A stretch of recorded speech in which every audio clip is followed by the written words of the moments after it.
এয়া কোনো মহাকাব্যৰ পাতনি নহয় অৱতাৰ কৃষ্ণ অথবা ৰাম।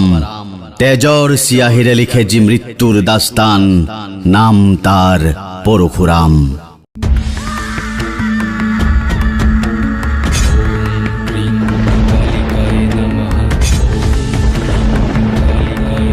এই পৰশুৰামৰ কোঠাৰে চিৰাচিৰ কৰা মানুহ চিলাই কৰিবলৈ স্বয়ং বিধাতাইও কনফিউজড হৈ যায়।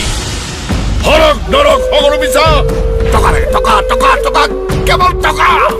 টকা থাকিলে নৰকৰ পৰা হৰকলৈ সোণৰ জখলা সজাই ল'ব পাৰি।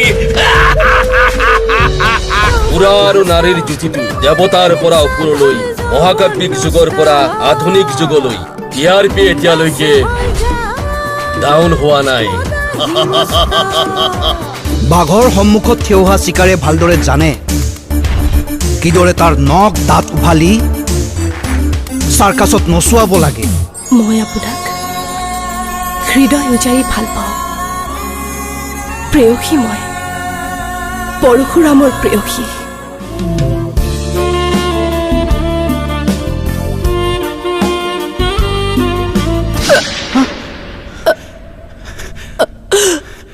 আৰে নন্দিতা, নন্দিতা, নন্দিতা! তেজৰ উপত্যকাত প্ৰেমৰ গোলাপ নুফুলে। আপুনি মোৰ সপোন, মোৰ প্ৰেম। তোমাৰ প্ৰেমক মই প্ৰত্যাখ্যান কৰিলো। মই কেৱল আপোনাৰ প্ৰেয়সী। এয়া তোমাৰ ভণ্ডামী নহয়, এয়া মোৰ প্ৰেমৰ পাগলামী। 21 বাৰ পৃথিৱী প্ৰদক্ষিণ কৰি পৰশুৰামে সত্য নিধন কৰাৰ পাছতো ধৰ্মশাস্ত্ৰত পৰশুৰামক হত্যাকাৰী বুলি কোৱা হোৱা নাই। আগবাঢ়া পৰশুৰাম, আগবাঢ়া, থমকি নৰবা। তোমাক প্ৰেম আৰু বিশ্বাসেৰে ধুৱাই দিবলৈ আজীৱন তোমাৰ লগত থাকিব তোমাৰ প্ৰেয়সী। আগবাঢ়া। আত্মাৰ মৰণ নাই, মৃত্যু হয় কেৱল শৰীৰৰ।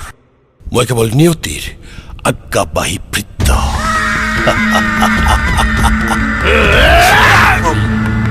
এই পৰশুৰামে কেতিয়াও সাপ মাৰি নেগুৰত বিষ নেৰে। প্ৰমাণ লাগিব, প্ৰমাণ। হাঁহ চোৰৰ মূৰত পাখি, কঁঠাল চোৰৰ এঠাই সাক্ষী। প্ৰমাণ অচিৰেই উলিয়াই লওঁ। আহক বাৰিষা কাটক পাত, ৰৈ যা ভিনি খাই যা ভাত। এই শুকুলা ৰং, যন্ত্ৰণা কাটৰ মেঘৰ বৰণ, অকাল পধ্যব্যৰ যন্ত্ৰণাত ভাঙি যোৱা হৃদয়ত ৰামধেনু নাসাজে পৰশুৰাম।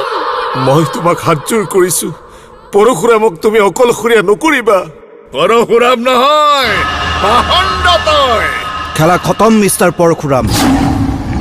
এতিয়া তোৰ ঠিকনা অন্ধকাৰ কাৰাগাৰ। ঘৃণা আৰু যন্ত্ৰণাই সুখিত জনৰ জন্ম দিয়া অস্ত্ৰপাত তোৰ কুঠাৰতকৈ বহু বেছি শক্তিশালী পৰশুৰাম।